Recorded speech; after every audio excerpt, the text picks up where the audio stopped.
Hello বন্ধুরা, এই দেখো এই যে এই প্যাকেটটা হচ্ছে আজ বছর হয়ে গেল আমাদের বাড়িতে আছে, কিন্তু কোনোদিন মানে ভাবি না করে খাবো বা চেষ্টাও করি না এরকম। তবে আজকে ইচ্ছা করলো, বাইরে বৃষ্টিও পড়ছে প্রচুর, তো দেখি একবার ট্রাই। মেন কথা আমার খুব ভয় পাই এটা খুব ভাজতে, যদি আমার মানে ফুলে ফেপে উঠে যায় বা ছিটকায়, এই জন্য ভয় পাই।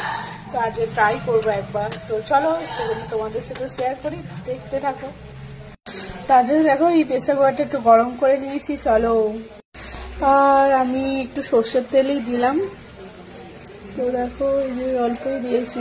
দেখো প্রথম করছি তো ওই জন্য অল্পই নিয়েছি, অল্প নিয়েই করি, যদি হয় তাহলে আর একটু নিয়ে করবো। চলো চলো এই তেলটার উপর দিয়ে দিলাম, চলো একটু নুন দিয়ে দিই।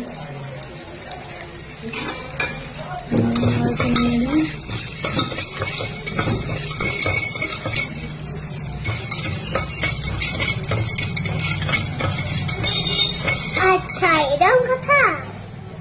এই যে শিক্ষা বুড়িও আমার সাথে করতে দেখতে এসেছি।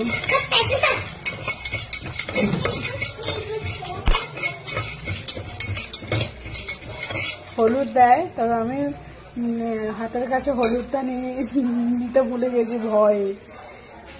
চলো এবার আমি ঢাকা দিয়ে দিই, যদি ফুল একটাও কই ফোটেনি দেখ। চলো যাই হোক ঢাকা দিয়ে দিই এখন। দেখো আওয়াজ তো হচ্ছে, এবার ভেতরে কি হচ্ছে জানি না। শিখতে দেখো না, আমি এখন রেডি, শুধু হওয়ার অপেক্ষা, এবার খাবো। গরমকাল গরম।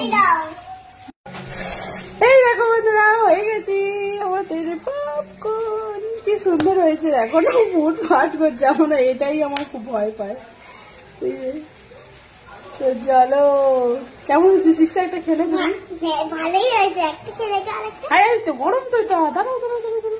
এই দেখো বন্ধুরা, দেখো ফাইনালি আমাদের পপকর্ন রেডি। তো চলো, আমি কিন্তু পেরে গেছি, যাই হোক ভয় পাইতাম, কিন্তু এখন আর ভয় পাবো না। এই যে 1 বছর ধরে যে পড়েছিল, এবার খাওয়া হয়ে যাবে আশা করি।